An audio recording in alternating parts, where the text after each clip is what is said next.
Progressive overload is one of the most seemingly simple yet widely misunderstood concepts in strength training. The following two misconceptions appear on many websites, even in academic textbooks, some scientific articles, and on websites like Wikipedia.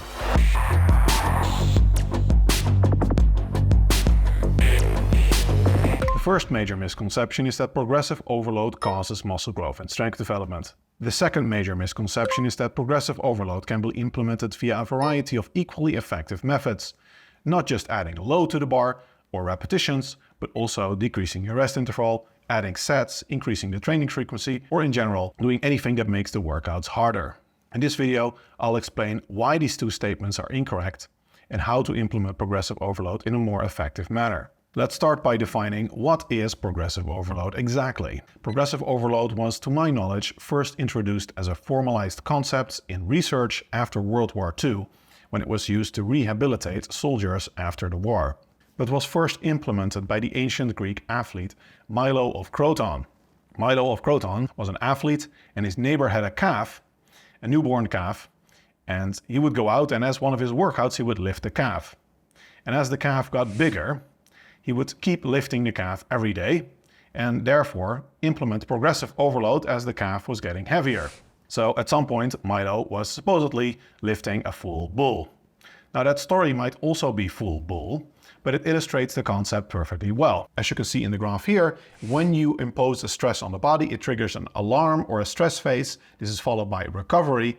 And afterwards there is supercompensation, causing further adaptation, and that's how you get bigger. You can think of this graph as muscle mass, as strength, of muscle protein synthesis. It applies to all of these things. It's a very fundamental concept to understand that what we do in the gym is imposing stress on our body, which causes it to adapt to resist that stress better.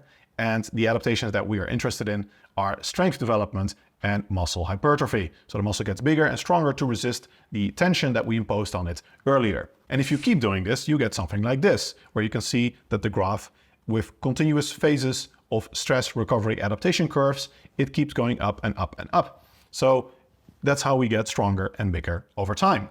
Based on this, it would seem very intuitive that progressive overload is the cause of our gains. However, it is not. To illustrate why progressive overload is not a cause of your gains, let's take, for example, a beginner. A beginner can do sets of push-ups, sets of 10. Let's say they do 10 push-ups every day. This will get them to a reasonable point. After the first session of 10 push-ups, after they can do 11 repetitions or 12 repetitions, they will still make some gains when doing sets of 10. Over time, eventually, they will no longer make gains. But the first sessions, those sessions will still cause muscle growth and strength development. On the flip side, let's take a very advanced athlete and they are squatting 200 kilos and they want to add 2.5 kilos to the bar. And they did sets of 5 earlier, now they want to do sets of 5 again, but they can't. This is normal. They're an advanced trainee. So they are not expected to be able to add 2.5 kilos to the bar and still hit 5 repetitions. If they now hit 4 reps or 3 reps, there may actually be some strength development and muscle growth, but it is not the full 2.5 kilo increment that they wanted. So even though they could not technically implement progressive overload, there was actually a stress recovery adaptation response, and they are technically a little bit stronger and bigger, just not to the amount that we can measure it. So progressive overload is the measure of your gains, and it's the workout and your body's recovery and adaptation response to that workout that actually cause the muscle growth and the strength development. So progressive overload tells you you had a successful stress recovery adaptation response. And seeing progressive overload as a measure in this way also helps us understand the second major misconception, which is the idea that adding sets or decreasing your rest interval or increasing your repetition duration or anything else that makes the workout more difficult is equally effective as adding load or reps. And it's not. For example, let's take somebody that's not progressing very well. Let's go back to the advanced athlete trying to squat 200 and 2.5 kilos times 5 reps, and they did 200 times 5 before. Let's say that they did 205 and now they are adding sets. Their stimulus was already borderline to begin with, and there would be progressive overload if they tried to add a rep or they tried to add weight. Maybe they couldn't, but there was some strength development over time. Now they start adding a set. A set is a lot of extra stimulus. A set is generally something that you would add over the more long term. If we look at research on how muscle develops, contractile tissue doesn't change that much over the short term. That's why it's so difficult to gain muscle. It takes weeks to months to make any significant differences in the structure of contractile tissue. So when we add a set, we are significantly increasing the training stress, but we are not actually measuring progressive overload. The fact that maybe he can do a second set of 5 and then a third set of 5, it doesn't mean that he's actually getting stronger or bigger. In fact, he might at some point be unable to recover from that, and he would be turning a workout that was effective to begin with into a non-adaptive response that is something he cannot recover from. Because in the SRA curve, at first maybe he would have a whole SRA curve and actually end up a little bit stronger, but if you keep adding sets, then he will just end up in that recovery phase, and before the next workout he will not be fully recovered. He might actually be getting weaker, and the only reason that he can add these extra sets with 5 repetitions, and this is something you see happen in 5x5 programs often, by the way, is that you just rest a ridiculously long time. So trying to force progressive overload by adding sets when you're not seeing progression in load or reps often just digs you deeper into your recovery hole. If we compare adding a set to adding a rep, adding a set is clearly a lot greater of an increase in training stress, whereas normally the reason that you would add a rep or that you would add weight for progressive overload is to maintain the same relative training stimulus. What was your 8RM before is now still your 8RM, but you have to add a little bit of weight to still make it your 8RM, because otherwise it may be your 9RM or your 10RM. That's what happened in the push-up example we gave earlier. You do 10 push-ups, maybe that's all you can do, but the next time you can do 11 or 12. So if you only do 10, you are now training with 1 to 2 reps in reserve, which is less of a training stimulus. Adding progressive overload by doing as many reps as you can, or adding weight to the bar to maintain the same relative rep max, maintains the same relative training stimulus. It does not actually increase the relative training stimulus. And this is the big misconception of trying to add sets.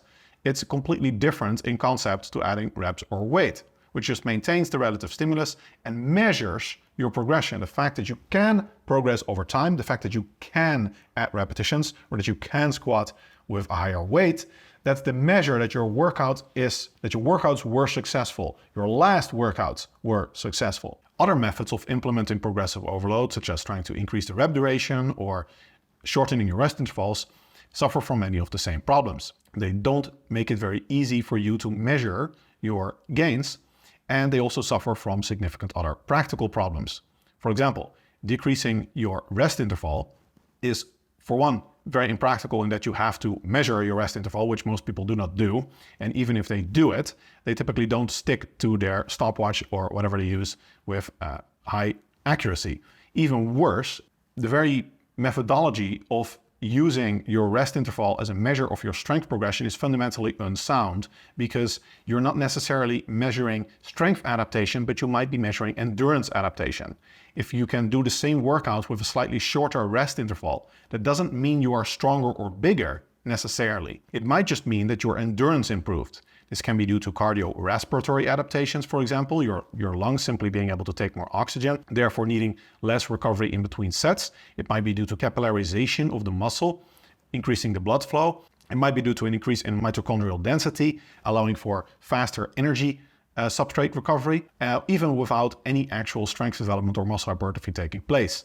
So the fact that you can do a workout with a shorter rest interval doesn't mean you're stronger or bigger, which makes it fundamentally unsound as a measure of your progression, or therefore as a measure of progressive overload, at least if your goal is strength development or muscle growth. Even worse is trying to measure increased durations of your repetitions as a measure of progressive overload. For one, this messes with your technique, and secondly, it's completely impractical because those things on paper, like a 4-second eccentric duration, lowering the weight for 4 seconds, nobody does that. It's extremely slow. It's excruciatingly slow. If you have to do a bench press or a squat, you're near failure. And what almost always happens is that you start doing the reps a little bit faster as you get closer to failure.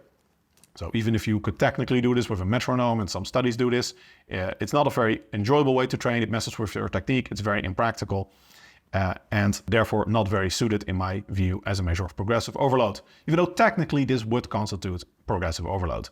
So what does this mean in practice? Let's sum this up into 3 practical take-home messages. First, progressive overload is very important. It is crucial for long-term strength development and muscle growth. If you keep repeating the same workouts with the same weights and the same reps, you will not get very far. You need to implement progressive overload in your programs for long-term muscular development.